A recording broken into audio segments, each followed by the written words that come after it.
Assalamualaikum warahmatullahi wabarakatuh. Ini merupakan eh, kali kedua untuk pembahasan PKU. Jadi teman-teman yang tidak hadir karena sulitnya mengatur waktu gitu kan. Jadi bisa menonton di YouTube yang bakal saya share nanti. Jadi berikut adalah pola kebijakan umum pengurus wilayah PII Kalimantan Timur periode 2022-2024. Semoga teman-teman semua sehat selalu dan diberkahi oleh Allah Subhanahu wa taala. Untuk pendahuluan kita bicarain bahwa uh, kita diutus dalam surah Al-Anbiya dan tiadalah kami mengutus kamu melainkan untuk menjadi rahmat bagi semesta alam. Artinya di sini terkait bagaimana PII di masyarakat gitu. Karena kita eh, selalu ngomong bahwa PII merupakan kader umat, tapi apakah kita dikenal oleh umat masyarakat? Ini yang menjadi apa refleksi kita bersama. Terus di sini dalam hadis riwayat Al-Baihaqi, sesungguhnya aku diutus hanya untuk menyempurnakan kesalehan akhlak. Artinya emang Islam ini hadir untuk kesempurnaan akhlak kita gitu. Terus di sini aku bahas soal terkait perubahan dalam Quran surah Ar-Ra'd ayat 11. Sesungguhnya Allah tidak akan mengubah keadaan suatu kaum sebelum mereka mengubah keadaan diri mereka sendiri. Ini yang menjadi tagline yang saya buat, bahwa hadapi tantangan, lakukan perubahan, dan ini bicarain soal perubahan. Tapi ada tentunya penjelasan-penjelasan lebihnya lagi, apa yang dimaksud dengan perubahan. Terus di sini hadis riwayat Tirmizi, Ibnu Hibban dan Hakim, ridha Allah bergantung dari ridho kedua orang tua. Kayak ini jadi kayak sebuah pantangan buat kita semua, bahwa terkait bagaimana kita berhubungan dengan orang tua, terus terutama juga ke keluarga besar yang kita anggap sebagai orang tua. Terus karena kita juga sebagai organisasi kepelajaran, aku mengutip juga di pendahuluan ini, Ingarsa Sung Tolada Ing Madya Mangun Karsa Tuturi Handayani. Terus ini juga terkait soal perubahan lagi, balik lagi kutipan dari Rumi. Yesterday I was clever, so I want to change the world. Today I'm wise, so I'm changing myself. Kemarin aku adalah orang yang pintar, cerdas. Jadi aku pengen ngubah dunia, gitu. Tapi sekarang karena aku bijaksana, aku pengen memperbaiki diri sendiri, mengubah diri sendiri. Oke, jadi sebelum kita mengubah dunia, atau sebijaksananya kita adalah, ya kita sebaiknya memperhatikan diri kita sendiri gitu. Apakah kita adalah orang yang eh, baik atau tidak gitu. Karena perlu banyak refleksi-refleksi untuk diri sendiri memang, untuk melakukan perubahan yang nyata ya. Terus ini dari Bung Karno, bahwa satu pemuda nih saya akan kuguncangkan dunia, ya seperti slogannya PII, tanda gelanggang walau seorang. Terus ini ada si Akwam, siapa si Akwam, nggak terkenal. Oke, tentunya ini adalah teman-teman bisa baca juga di PKU terkait apa yang saya tuliskan terkait teknologi informasi, terus skill pelajar, tantangan-tantangan kita, nggak banyak juga Pak. Tapi di sini ada aspek menjelasin tentang aspek sejarah dan masa depan gitu. Bahwa kalau kalau di masa lalu, kalau kita ngomong kan PII itu sangat luar biasa gitu. Bukan kader-kadernya sangat militan, sangat ditakuti lah oleh orang-orang, terutama PKI. Kalau kata kanda-kanda kita gitu kan, karena memang PII itu organisasi yang keras gitu, apalagi keislamannya emang kuat banget. Kalau kanda-kanda kita ini yang jadi apa ya, kayak itu kita perlu banyak-banyak belajar sejarah gitu kan untuk masa depannya PI ini. Oke, ini terkait landasan, terus maksud dan tujuan.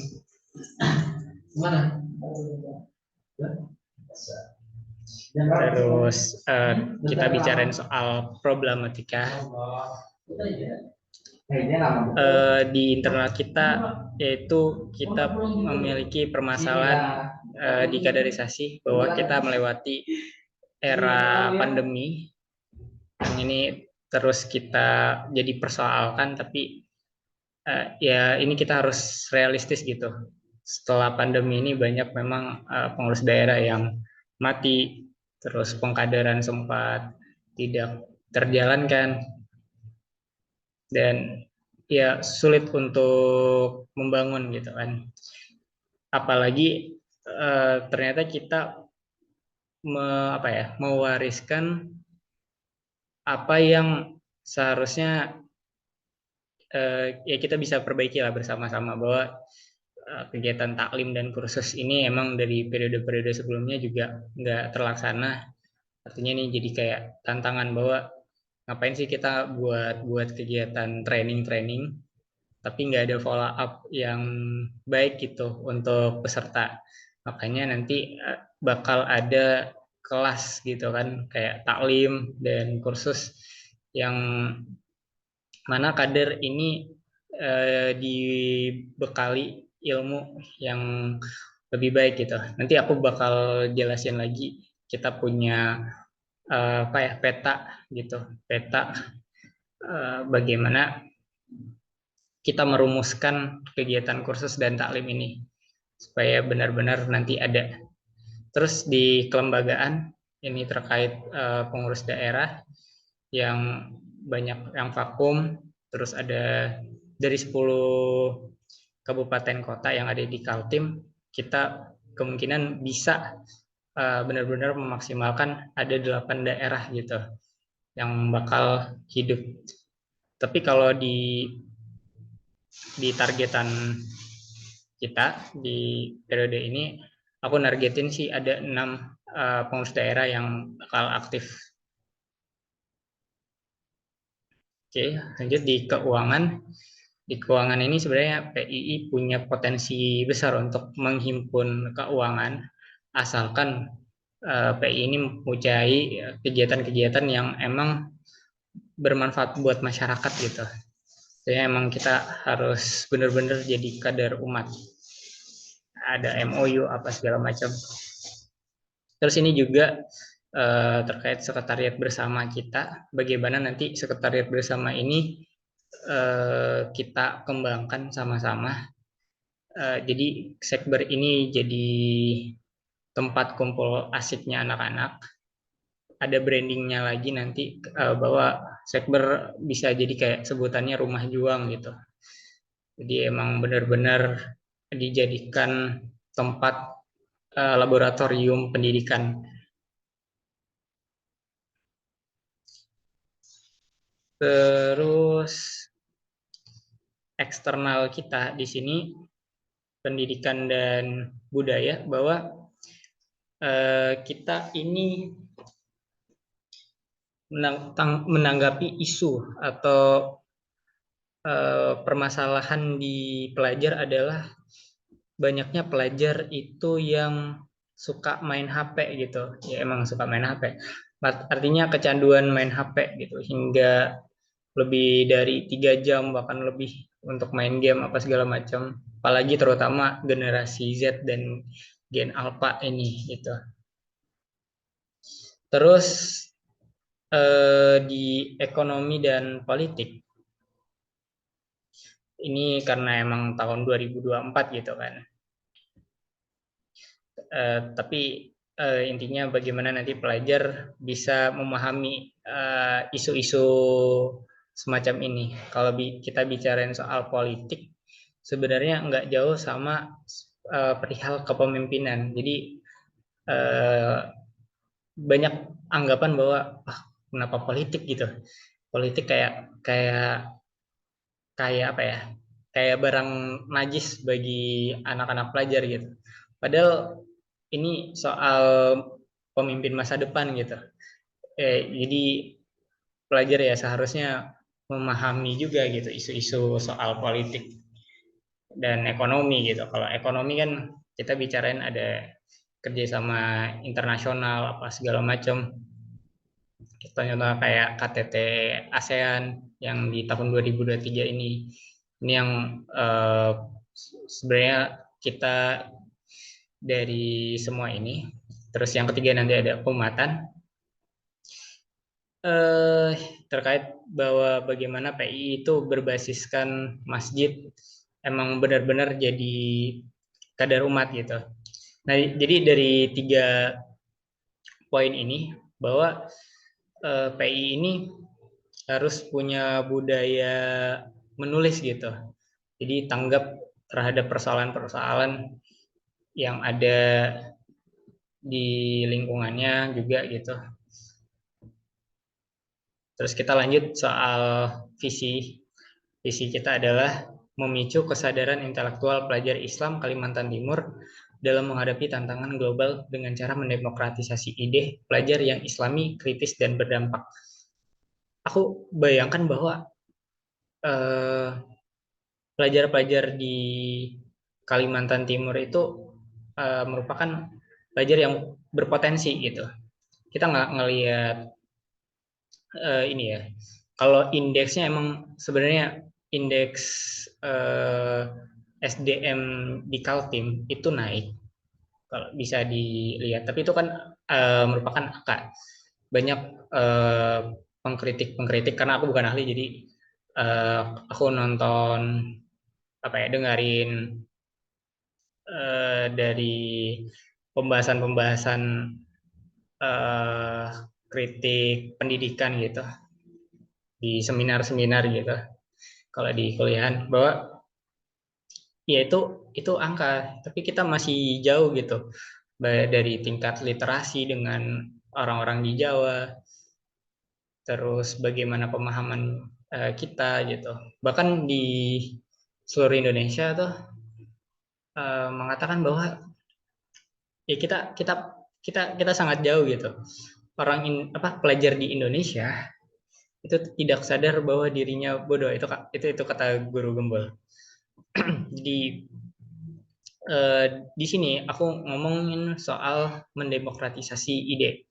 Mendemokratisasi ide itu adalah bagaimana kita bisa menggali eh, pikiran-pikiran pelajar itu yang ada di dalam gitu. Aku tetap yakin bahwa pelajar-pelajar di Kaltem itu berpotensi gitu, siapa aja gitu. Kalau kita bisa gali pemikirannya mereka, terus akhirnya mereka bisa berkembang dengan sendirinya, itu jadi hal yang sangat luar biasa. Ini kan sesuai juga sama model pentrainingan kita gitu, bahwa kita menggunakan sistem andragogi yang yaitu menggali apa pelajar itu sebagai pemeran juga gitu kan. Jadi mereka yang inisiatif untuk menyampaikan gagasan-gagasan mereka. Dan itu menurutku jadi kayak ya salah satunya kayak budaya menulis itu kan. Itu kesadaran intelektual bahwa ya memang terkait teknologi apa segala macam. Terus terkait penjajahan Zionis Israel.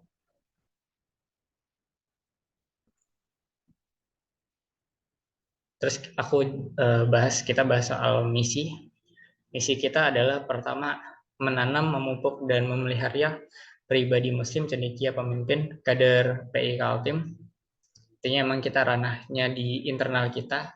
Apa yang kita benahi adalah ya kader-kader kita dengan 3 komitmennya itu, yaitu kepelajaran, keislaman, keindonesiaan. Intinya emang itu yang kita targetin. Terus yang kedua adalah memakmurkan masjid-masjid yang ada di Kalimantan Timur dengan anak-anak muda Islam sebagai penggeraknya. Bagaimana kita menghadirkan anak-anak muda yang emang bergeraknya terjun ke masyarakat. Dan bagi saya masjid adalah tempat yang sangat strategis untuk mengembangkan kemasyarakatan itu. Terus yang ketiga adalah menciptakan ekonomi mandiri bagi kepengurusan PII di Kalimantan Timur. Ini yang jadi daya upaya yang sangat perlu kita usahakan, baik kita ekonominya ini dengan MOU, artinya ekonomi kalau kita bicarain kan juga soal kerjasama, bukan bidang beda lagi kalau kewirausahaan ya. Tapi salah satunya juga itu MOU atau kewirausahaan, kerjasama, ada feedback benefit dari lembaga-lembaga yang mau bantu PII. Terus yang keempat adalah menjalankan gerak kolaboratif dengan organisasi-organisasi rantai perjuangan pelajar Islam. Ya, contohnya adalah Poros Pelajar dan organisasi-organisasi Islam lainnya. Ini yang jadi langkah kita, bahwa kita perlu lakukan kegiatan kolaborasi dengan pemikir-pemikir Islam. Kalau di Samarinda itu ada banyak tokoh-tokoh pemikir Islam gitu. Ya, banyak ustadz-ustadznya gitu kan. Kalau di daerah-daerah lain juga tentu ada banyak. Cuma kebetulan karena Samarinda merupakan pusat kota, jadi apalagi di sana juga banyak perguruan tinggi, jadi ini yang jadi kita harus mengembalikan lagi bahwa kita ini organisasi kepelajaran gitu. Terus yang kelima adalah terciptanya keberlanjutan organisasi sebagai grand design PII yang terjaga. Artinya bagaimana kita memberikan estafet perjuangan ini ke penerus pengurus selanjutnya gitu. Jadi nggak ada yang tersia-siakan. Nah, ini kita bahas soal tagline.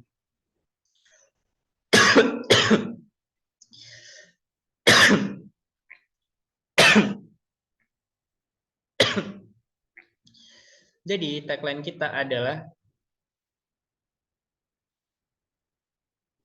hadapi tantangan, lakukan perubahan. Ini yang jadi tagline.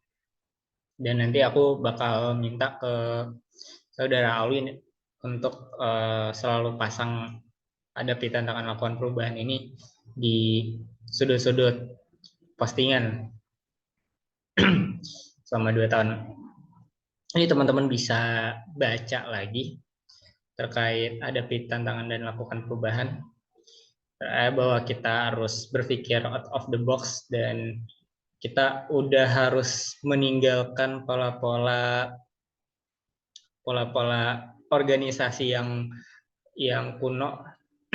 Artinya ya kita bakal mutar-mutar aja di permasalahan internal gitu. Sedangkan kita punya permasalahan yang nyata gitu di masyarakat. Bukan berarti sebenarnya emang kader PI ini harusnya udah lulus di masing-masing gitu pribadinya, internalnya, di kediriannya gitu kan, sehingga pas di masyarakat dia mampu gitu. Hadapinya ini I-nya 2 gitu kan.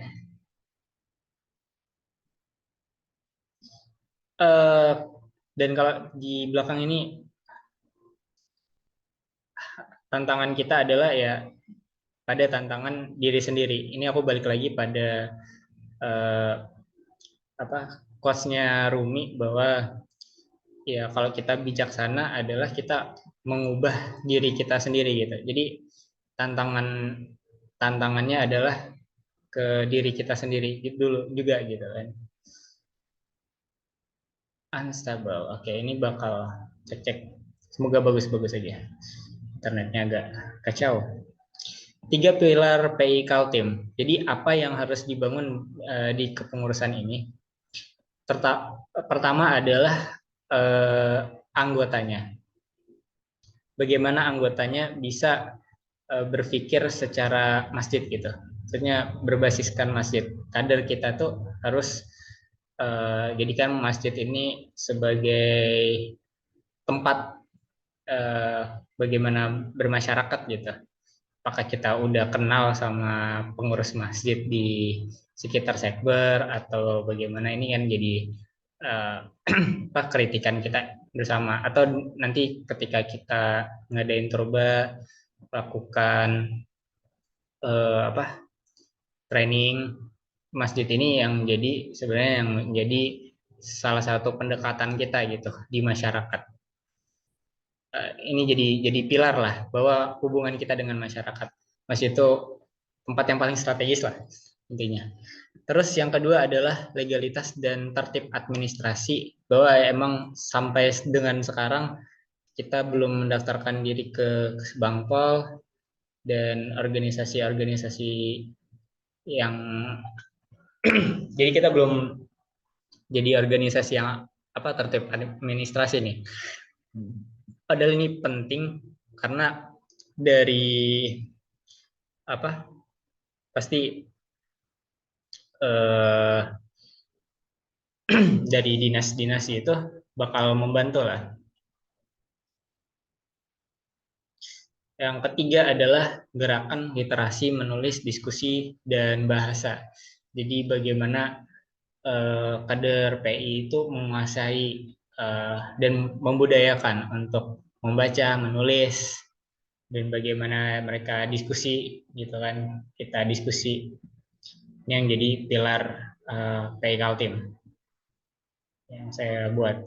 Terus 3 konsentrasi PWP Kaltim di periode ini adalah, pertama adalah pendidikan kader pelajar berbasis masjid. So balik lagi gitu di masjid-masjid lagi gitu kan. Dan ini ku jelasin bahwa masjid ini merupakan gambaran lah intinya sebagai rumah kita gitu, rumah bahwa tempat berkumpulnya, tempat berinteraksinya, mau dia kaya, miskin, pelajar, dosen, guru, apalah segala macam, itu tempat berkumpulnya siapa aja gitu untuk mendapatkan keridoan Allah gitu kan. Jadi bagaimana kita umat yang bertakwa gitu. Dan permasalahan-permasalahan di luar masjid itu ada banyak kayak seperti mental health, bunuh diri. Ini kayak persoalan ketenangan jiwa lah. Jadi kayak sebenarnya basis masjid ini merupakan eh, tempat gitu. Jadi bagaimana nanti PII bisa jadi tempat yang nyaman karena kita menghadapi persoalan-persoalan masyarakat yang begitu populer kayak kaderless, terus ya bully, uh, tekanan mental, apa segala macam yang membuat orang-orang itu bisa jadi jauh dari agama gitu. So kita balikan lagi masyarakat-masyarakat, teman-teman kita itu kembali yuk ke masjid gitu, kembali ke Allah gitu. Kita bisa di situ menenangkan hati lah intinya. So, mungkin teman-teman bisa memahami apa yang saya maksud. Terus literasi pendidikan politik digital dan lingkungan. Ini saya jadikan satu sebagai pembahasan untuk eksternal kita. So intinya ya balik lagi kader PI harus banyak-banyak nulis. Terus bagaimana yang ketiga? Yang ketiga adalah membangun jiwa entrepreneurship. sekretariat bersama itu bakal dibangun jadi 3 lantai.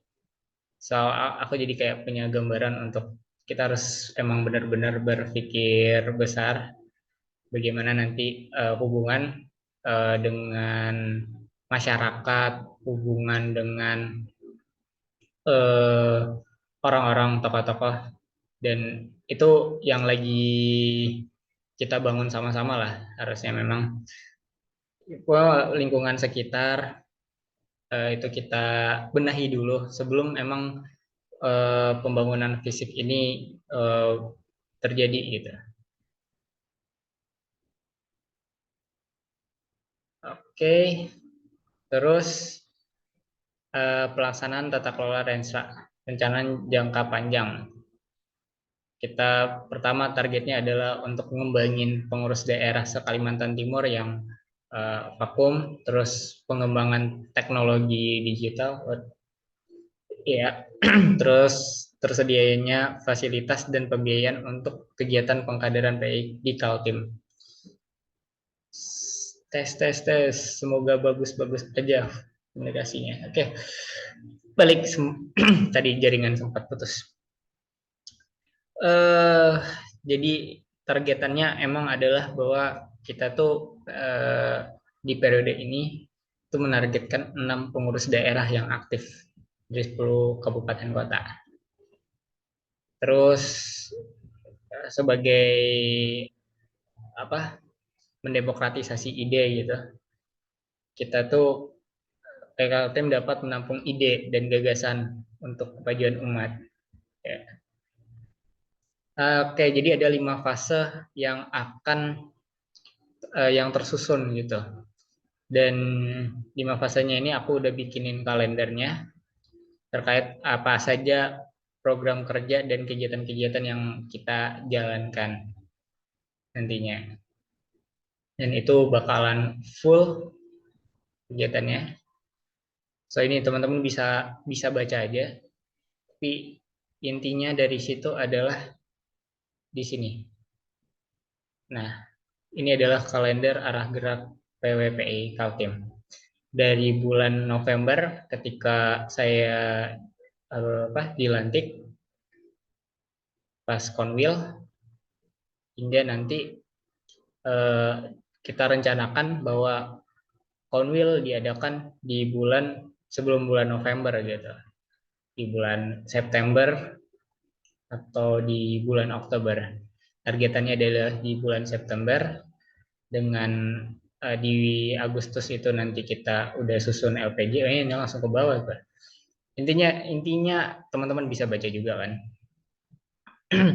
Jadi kalau dari sini kita sudah dimasuk di fase kedua, yaitu fase perintisan ulang dan pengokohan. Nah, ini adalah tanda-tanda yang saya pasang, tanda petik ada yang tertunda gitu. Yang tertunda apa? Kita belum raker, terus kita juga belum ngurus administrasi. Seperti yang saya katakan bahwa ada 3 pilar PI Kaltim. Salah satunya adalah tertib administrasi yang mana ini bakal memajukan PII gitu, PI Kaltim gitu. Ketika kita udah tertib administrasi kita baik di kalau di Sekber itu kita emang benar-benar kita rapiin gitu, mana surat masuk, mana surat keluar, terus di apa di Kesbanpol nantinya kita mendaftarkan diri dan melaporkan apa saja kegiatan PII gitu buat pemerintah ya kan.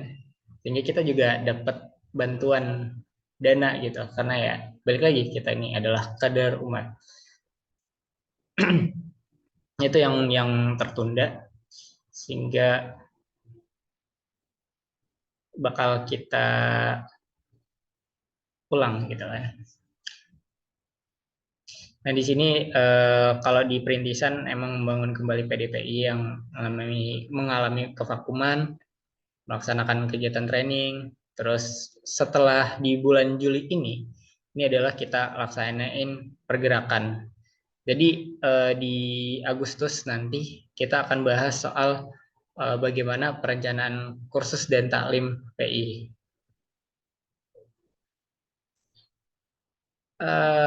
Terus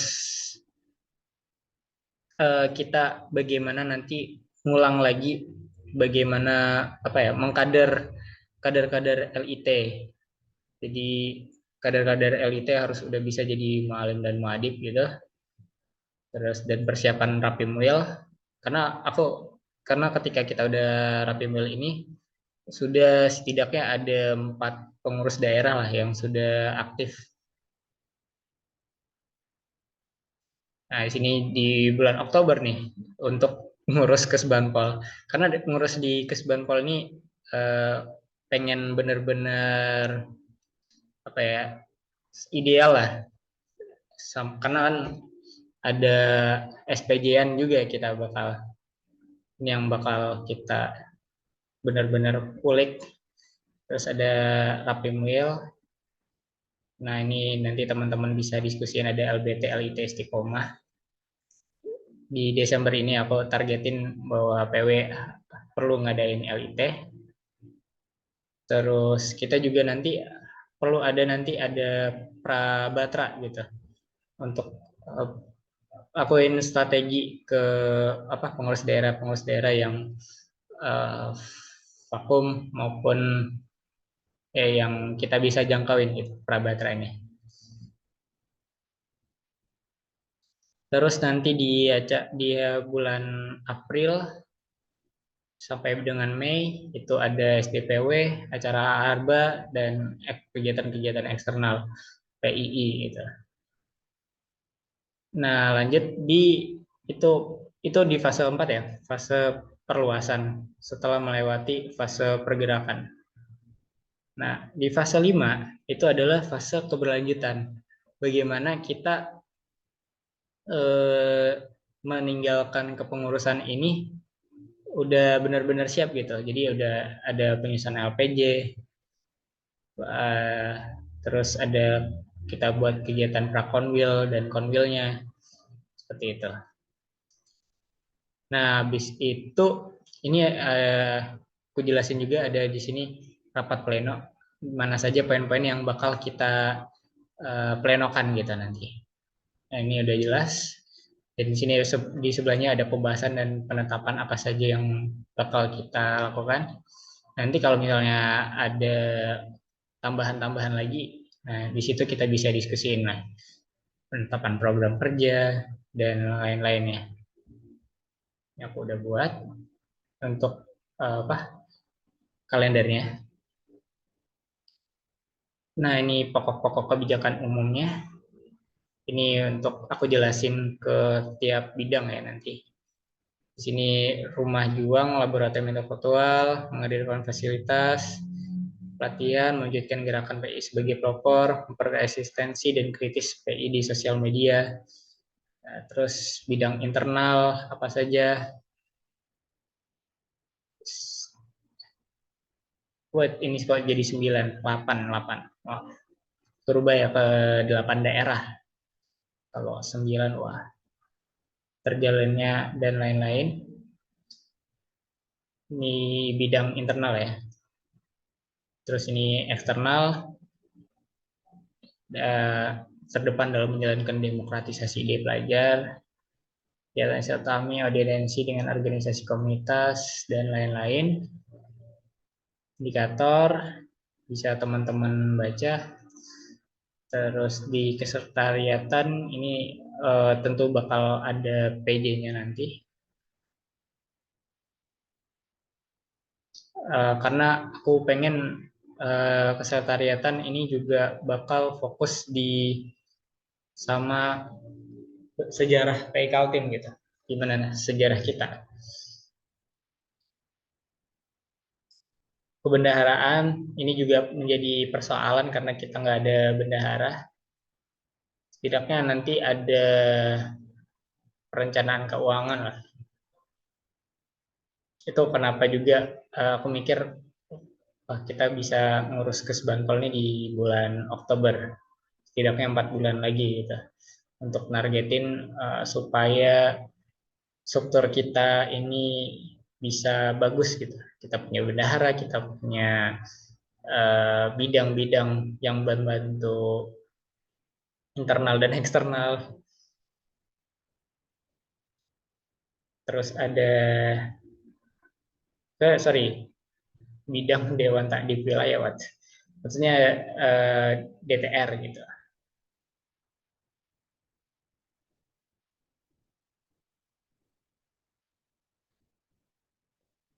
Terus ada BRT yang ini belum ada lagi penggantinya.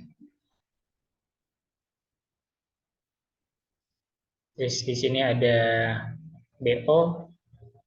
Nah, BO untuk PI Wati adalah ya urusannya adalah ke anak gitu.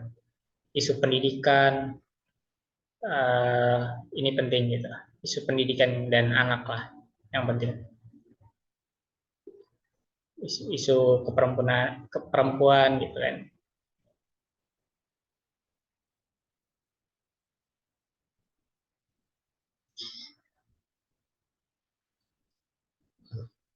Terus ini brigade sebagai, kalau sebagai intelnya kita bagaimana keamanan di keorganisasian, memahami gerakan-gerakan massa gitu, konsolidasi apa segala macam, ini penting banget untuk teman-teman brigade ngulik.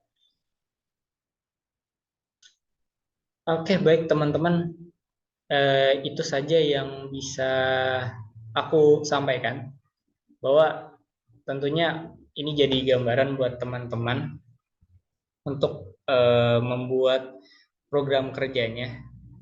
Saya harap ini jangan menjadi membatasi lah, tapi ini menjelaskan bahwa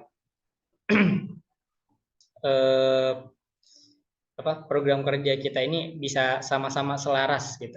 Tapi aku nggak pengen membatasi teman-teman. Teman-teman bisa